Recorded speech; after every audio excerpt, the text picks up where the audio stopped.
Hello everyone, welcome back to our channel The Pharma Pathshala. Today's topic is the chicken pox. ठीक है, आपको पता है कि 4th यूनिट स्टार्ट हुई है और 4th यूनिट में अभी रेस्पिरेटरी इन्फेक्शन का जो पहली जो डिजीज़ है उसके बारे में आज हम डिस्कस करेंगे, जो कि है chicken pox. Chicken pox respiratory infection में मेंशन हुआ है, ठीक है, अकॉर्डिंग टू योर सिलेबस। और जिसके अंदर हमें क्या पढ़ना है स्टूडेंट्स कि चिकन पॉक्स क्या होता है, एक general introduction, causative agent, epidemiology, clinical presentation and role of pharmacist in educating the public, ठीक है, for the prevention of these communicable disease. Okay,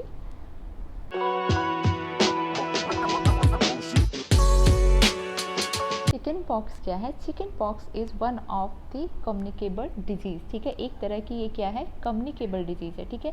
और आप लोग अच्छे से जानते हैं कि कम्युनिकेबल डिजीज़ कौन सी डिजीज़ होती हैं, वो जो कि बहुत ही क्विकली क्या होती हैं, स्प्रेड हो जाती हैं one person to another person, ठीक है। इसके क्या होते हैं, डिफरेंट मोड ऑफ ट्रांसमिशन होते हैं, ठीक है, डायरेक्ट मोड होता है, इनडायरेक्ट मोड होता है, जिसको मैंने ऑलरेडी आपको बताया हुआ है, ठीक है। तो ये कम्युनिकेबल डिजीज़ वो डिजीज़ होती हैं जो कि बहुत ही easily one person to another person क्या होती हैं, स्प्रेड हो जाती हैं अगर आप प्रॉपर प्रिवेंशन नहीं ले रहे हो तो, ठीक है। तो चिकन पॉक्स भी क्या है, एक तरह की कम्युनिकेबल डिजीज़ है, ठीक है, जो कि एक वायरस से होता है। So, the chickenpox is a communicable disease and the highly contagious nature of which can affect various groups of people and rapidly disperse through the community, ठीक है। चिकन पॉक्स जैसा कि मैंने आपको पहले बताया कि ये क्या है, कम्युनिकेबल डिजीज़ है और जिसका नेचर क्या होता है कि ये बहुत ही ज़्यादा कंटाजियस होती है नेचर में, ठीक है। कंटाजियस की मीनिंग क्या है कि it is very transmittable, okay, और कम्युनिकेबल और इन्फेक्शियस, या फिर आप ये कह सकते हो कि ये बहुत ही ईजिली क्या होती है, स्प्रेड हो जाती हैं और जो कि वेरियस जो ग्रुप्स ऑफ पीपल होते हैं, ठीक है, उनको अफेक्ट करती हैं और बहुत ही जल्दी ये क्या होती हैं कि पूरी कम्युनिटी में क्या होती हैं, फैल जाती है ये जो डिजीज़ होती है चिकन पॉक्स, ठीक है। चिकन पॉक्स वैसे तो एक कम्युनिकेबल डिजीज़ है, ठीक है, बट यहाँ पे जो पॉइंट्स हैं वो ये बता रहे हैं कि चिकन पॉक्स एक कम्युनिकेबल डिजीज़ है, पर साथ ही साथ इसका जो नेचर होता है बहुत ही ज़्यादा कंटाजियस होता है, यानी कि बहुत ही जल्दी ये क्या हो रही है कि स्प्रेड हो जा रही है ऑर्गेनिज्म में या पर्सन्स में, ठीक है। इसलिए ये बहुत ही हाईली, आप इसको इन्फेक्शियस कह सकते हो, हाईली कम्युनिकेबल कह सकते हो या हाईली ट्रांसमिटेबल कह सकते हो, ठीक है। तो ये क्या होती है, बहुत ही जल्दी कम्युनिटी में फैल जाती हैं, डिस्पर्स हो जाती हैं, ठीक है।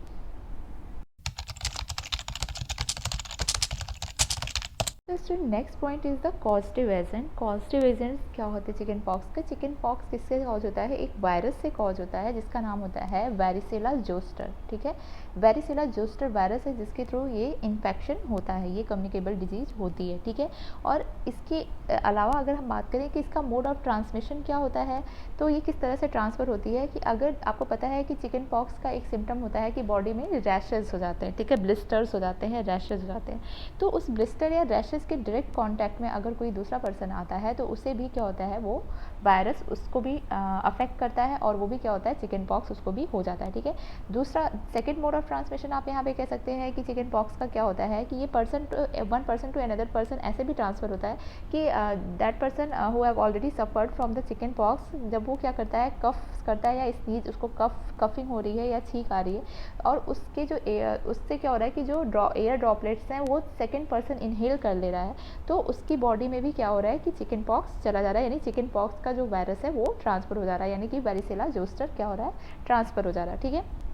So, the causative agent of the chickenpox is the chickenpox infection is caused by the varicella zoster virus, ठीक है। ये नाम बिल्कुल आपको याद होना चाहिए, ठीक है। ये वेरिसेला जोस्टर जो वायरस है इसके थ्रू क्या होता है, आपका चिकन पॉक्स होता है, ठीक है।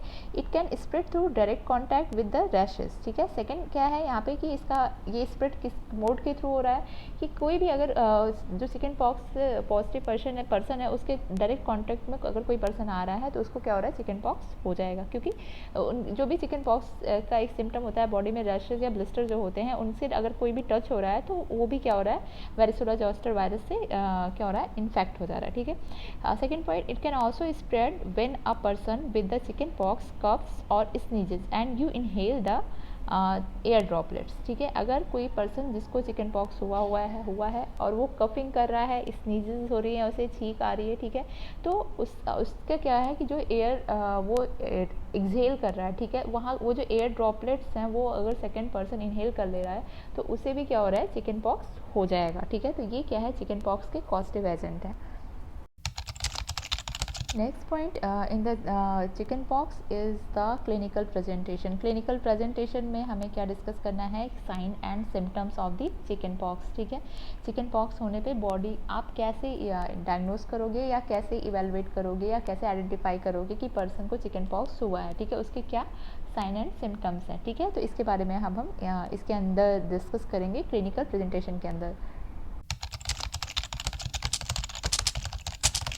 द क्लिनिकल प्रेजेंटेशन और sign on symptoms of the chicken pox, ये जो भी साइन ये सिम्टम्स मैंने यहाँ पे बताए हैं वो क्या है कि आप कह सकते हो कि एक ऑर्डर में है, ठीक है, कि पहले स्टार्टिंग के सिम्टम्स क्या होते हैं, साइन स्टार्टिंग के क्या साइन होते हैं और फिर कौन कौन से सिम्टम्स वहाँ पे कन्वर्ट हो जाते हैं किसमें। तो ये आपके ऐसे आप कह सकते हो कि पूरे स्टेप वाइज हैं, ठीक है, स्टार्टिंग से लेके लास्ट तक, ठीक है।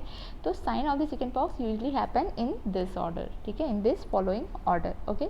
सो फर्स्ट इज़ द फीवर, ठीक है। जब भी आपको चिकन पॉक्स होने वाला होगा, आपको पता है कि आपकी बॉडी में जब भी कोई बाहर से एंटीजन एंटर करता है तो सबसे पहला आपकी बॉडी क्या साइन देती है, फीवर का, ठीक है। बॉडी टेम्परेचर क्या होता है, इंक्रीज हो जाता है।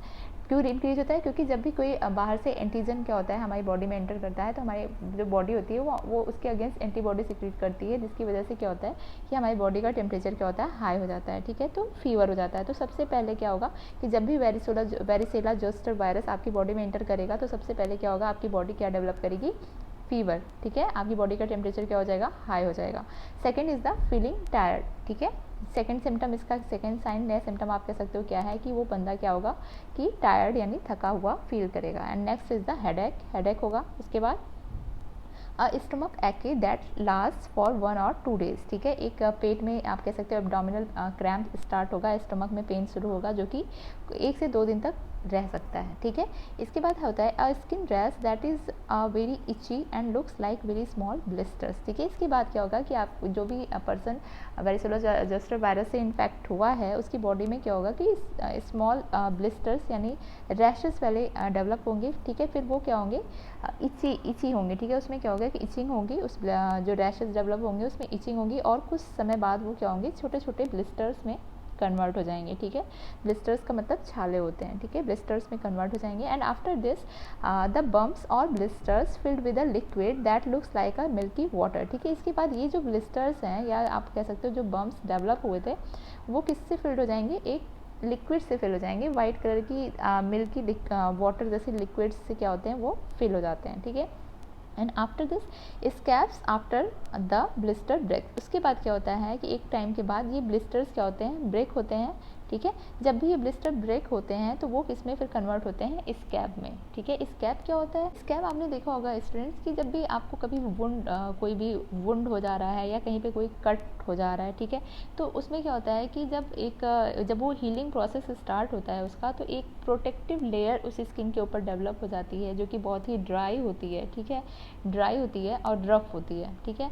तो उसी को क्या कहते हैं, स्कैब कहते हैं। तो सेम यहाँ पे भी क्या होगा कि जब भी आपकी ये बम्प्स या ब्लिस्टर्स क्या होंगे, ब्रेक होने के बाद वहाँ पे स्कैब्स डेवलप हो जाएंगे, यानी कि एक आप पपड़ी जैसा कह सकते हो जम जाती है वहाँ पे, ठीक है, जो कि आप उसको एक कोटिंग कह सकते हो। हीलिंग के दौरान ये होता है कि एक कोटिंग हो जाती है या फिर एक शीट है, एक थिकनेस स्किन में आ जाती है, ठीक है, एक वो ड्राई रफ प्रोटेक्टिव लेयर का फॉर्मेशन होता है, ठीक है, जिसको हम क्या कहते हैं, स्कैब कहते हैं, जो कि ब्लिस्टर के ब्रेक होने के बाद यहाँ पे हो रहा है, ठीक है। And after the skin that looks glossy का मतलब यहाँ पे क्या होता है कि स्कार्स हो जाते हैं। जब अब वो जो स्कैब है, ठीक है, वो जब आपकी बॉडी से रिमूव होगा तो वहाँ पे कुछ स्पॉट्स या स्कार क्या हो रहे हैं, डेवलप हो जाते हैं, ठीक है, जो कि समय के साथ आपके जाते हैं, ठीक है। तो ये आपके क्या है, साइन एंड सिम्टम्स हैं या आप कह सकते हो क्लिनिकल प्रेजेंटेशंस हैं चिकन पॉक्स के।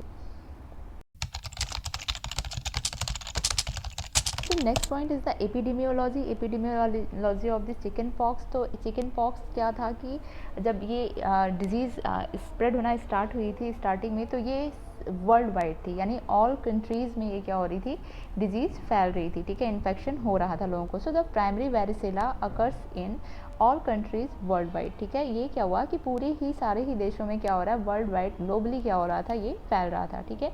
इसके बाद नेक्स्ट जो डेटा है वो रिप्रेजेंट करता है कि इन 2015 chicken pox resulted in the 6400 deaths globally, down from the 8900 in 1990। Okay, यहाँ पे जो 2015 का डेटा है वो क्या कह रहा है कि चिकन पॉक्स की वजह से 6400 लोगों की ग्लोबली क्या हुई थी, डेथ हुई थी, ठीक है, इन 2015, जो कि क्या थी कि कम थी, जो कि 1990 में हुई थी। 1990 में क्या हुआ था, 8900 यानी 8900 लोगों की मौत हुई थी चिकन पॉक्स से, और जो कि जाके कम हुई 2015 में 6400 लोगों की डेथ हुई in 2015, and there were 7000 deaths in 2013। 2013 में 7000 लोगों की डेथ हुई थी चिकन पॉक्स की वजह से। Okay,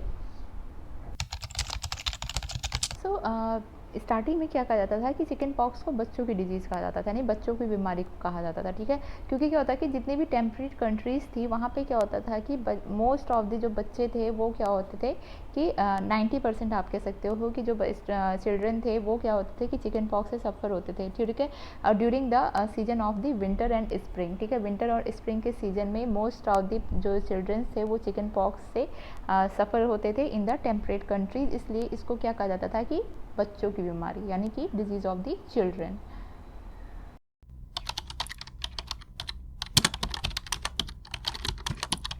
So the next point according to your syllabus is the role of pharmacist in educating the public health in the prevention of the chicken pox, ठीक है, कि फार्मासिस्ट का क्या रोल होता है कि पब्लिक को किस तरह से एजुकेट करे कि जिससे चिकन पॉक्स से क्या हो, पब्लिक बच सके, प्रिवेंट हो सके चिकन पॉक्स, ठीक है। तो आपको पता है कि चिकन पॉक्स की भी वैक्सीन होती है, ठीक है, तो उसकी वैक्सीनेशन के बारे में लोगों को अवेयर कराना, ठीक है, हाइजीन के बारे में अवेयर कराना, ठीक है, वो सारे मोड ऑफ ट्रांसमिशन के बारे में अवेयर कराना जिससे वो डिजीज़ क्या हो रही है, स्प्रेड हो रही है, ठीक है।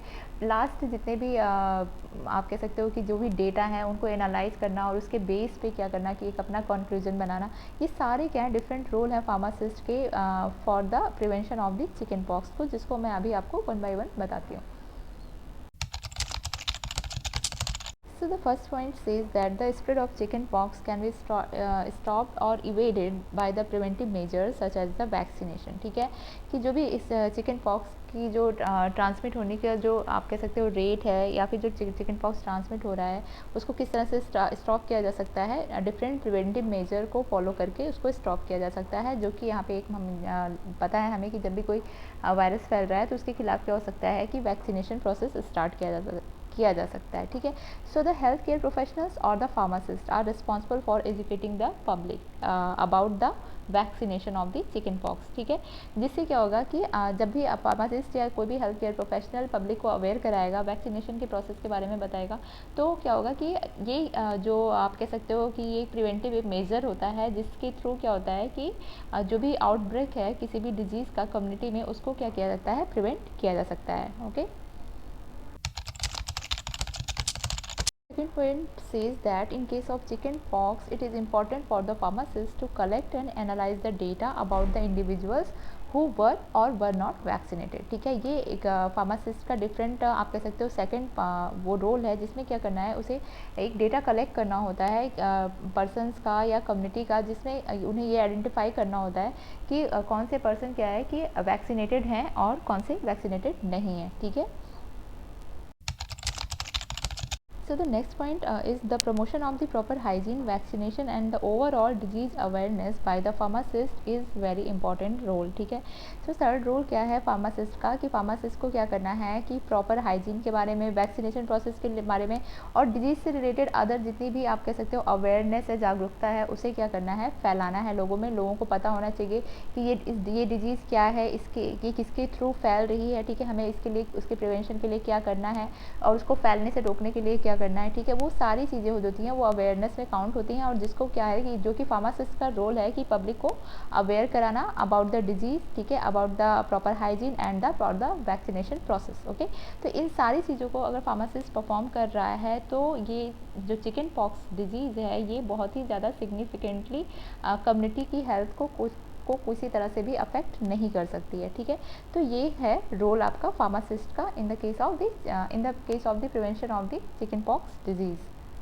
आज का जो टॉपिक था वो था चिकन पॉक्स। चिकन पॉक्स का जो भी आपके सिलेबस में मेंशन है, सोशल फार्मेसी के चैप्टर 4 सिलेबस में जो भी मेंशन है उसके बारे में मैंने आपको डिस्कस किया है। अभी तक आपने वीडियो को लाइक नहीं किया है तो लाइक कर दीजिए और do share and subscribe also. Students, ये इट्स माय हम्बल रिक्वेस्ट कि आप अगर हमारे चैनल पर नए हैं तो प्लीज़ हमारे चैनल को सब्सक्राइब कीजिए, क्योंकि हमारे चैनल के एनालिटिक्स में ये डेटा दिखाता है कि 90% वो लोग हमारे चैनल को देखते हैं जिन्होंने हमारे चैनल को सब्सक्राइब नहीं किया है। तो अगर हम आपके लिए ये नोट्स और ये सारी चीज़ें टॉपिक्स लेके आ रहे हैं, आपको पता है कि ये बिल्कुल नया सब्जेक्ट है, ठीक है। कुछ भी डिटेल्स इसकी नहीं मिलती है, बहुत ही ज़्यादा आर्टिकल से, रिसर्च आर्टिकल से और डिफरेंट जगहों से सर्वे करके फिर हम आपके लिए लेके आते हैं, ठीक है। तो इसके लिए आप मोटिवेशन के लिए, हमें सपोर्ट करने के लिए, हमें ग्रेटिट्यूड देने के लिए प्लीज़ हमारे चैनल को सब्सक्राइब कीजिए और वीडियो को लाइक करना भी बिल्कुल भी मत भूलिए, ठीक है। तो स्टूडेंट्स, आज का जो टॉपिक था वो बिल्कुल एज सच जैसा कि आपके सिलेबस में मेंशन है, जितना आपको पढ़ना है, जितना आपको एग्ज़ाम में लिखना है उतना ही मैंने डिस्कस किया है, जिसमें कि आपको चिकन पॉक्स क्या होता है ये पता होना चाहिए, different causative agents and mode of transmission क्या है इसके बारे में डिस्कस किया मैंने, क्लिनिकल प्रेजेंटेशन यानी साइन एंड सिम्टम्स क्या है, epidemiology and the role of the pharmacist, ठीक है। तो आई होप कि आपको ये टॉपिक समझ आया होगा। In case any query kindly ask in the comment section, okay. So keep watching the pharma Pathshala. Thank you so much.